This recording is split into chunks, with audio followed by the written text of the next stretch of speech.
Hi, it's me again with Corel Tips and Tricks Part 2. I just did Part 1 yesterday.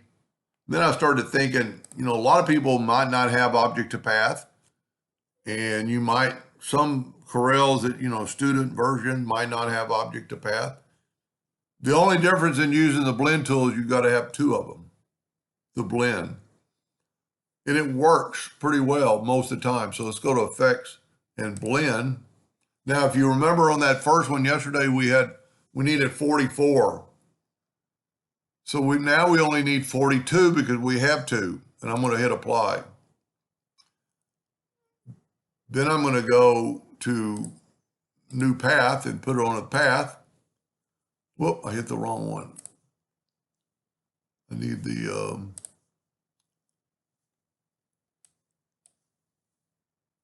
inside one. There we go. Now, blend along full path. We don't have to rotate because it's a round object. And look at that. It's right in the middle on all of it. Now, the object to path, you can just take this away, but you can in this with it's a blend. So we got to go to object and break the 5 objects apart to get rid of the line. And then we could take, just like we did in the first video, and I think we made it 10 points. So you get the same result. Sometime object to path might not put it.